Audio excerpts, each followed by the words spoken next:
Күн мурун парламентте экс-президент Алмазбек Атамбаевди статусунан ажыратуу жана күнөө коюу жөнүндө токтом долбоор каралып, парламент тарабынан колдоо тапты.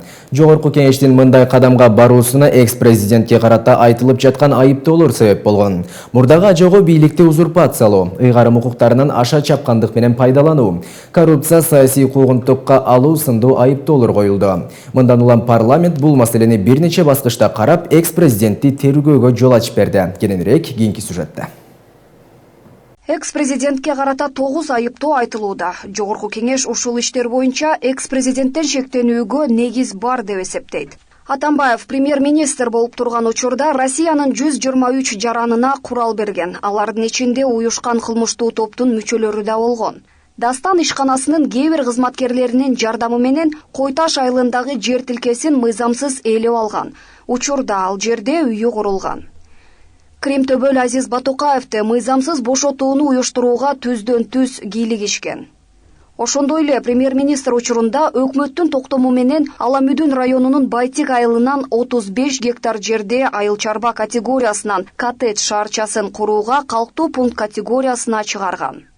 Атамбаевдин 2010-2018 жылдардагы бирдиктүү салык декларациясын изилдөөдө аныкталгандай, декларацияда 2017 жылы Пахати аттуу жарандан түшкөн 54 миллион сом өлчөмүндө киреше көрсөтүлгөн. Башкача айтканда, Пахати 2017 жылы Атамбаевдин форум ЖЧКсын сатып алган. Депутаттар аталган жаран кызыктар тарап болушу мүмкүн деп эсептешет.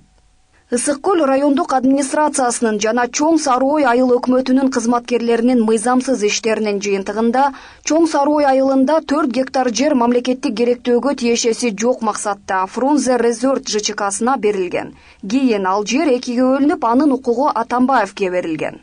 Бишкек жебин модернизациялоо долбооруна кол коюуда коррупция фактылары боюнча иш козголгон. Атамбаевдин бул ишке тиешеси бар экендигин анын саясий билдирүүлөрү тастыктайт. Бардык саясий чечимдер, анын ичинде компанияны тандоодо макулдук боюнча чечимдер жеке Атамбаев тарабынан кабыл алынган. Атамбаев Бишкек жебине мыйзамсыз көмүр ташуу иштерине да аралашкан. Ага ылайык Казакстандан келген көмүрлөр өз баасына кымбат сатылып алынган. Ошондой эле мурунку мамлекет башчы бийликти узурпациялоого аракет кылган. Бийлик органдарына кызмат абалынан аша чапкандык пайдаланып, кийлигишип турган. Бирок убактылуу депутаттык комиссия бул 9 шектенүүнүн 3-ünü алып салды. Ага негиз 3 айыптоочу аракетти экс-президент өкмөттү жетектеп турганда кылган.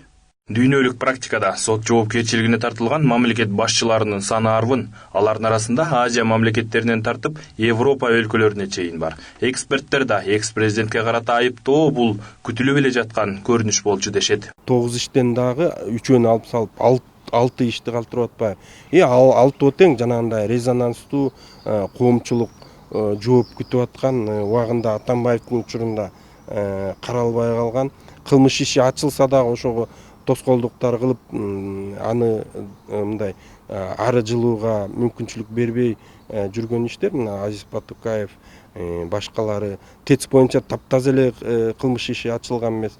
Бир дагы чоң кызматтагы министрлер, эмнелер отставкага да кетип койгон эмес. Мына ошондой иштер да.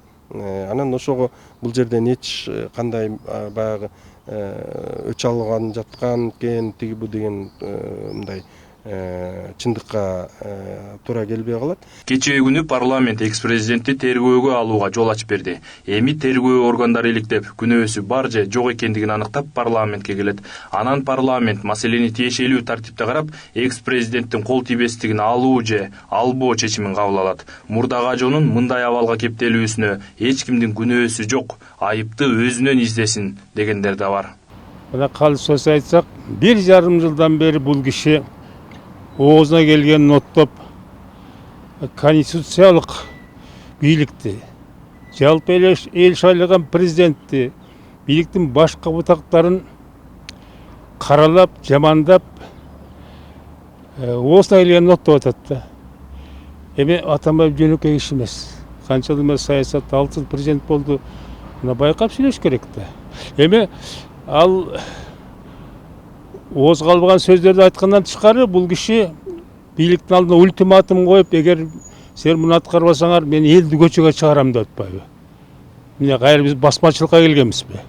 Дүйнө лидерлеринин басымдуу бөлүгү кызматын тапшырган соң кайрымдуулук менен алектенет. Кээ бири чыгармачылыгын өнүктүрүп мемуар, китеп жазат. Биздин мурдагы ажода кызматта турганда күн санап, бийликтен кетсе мыр жазам, алтаистика менен алектенем деген жай бар. Бирок саясаттын сазы менен кумары экс-президентти кое берген жок. Амантур Шергазиев, Нурдан Карыпбеков, Пирамида.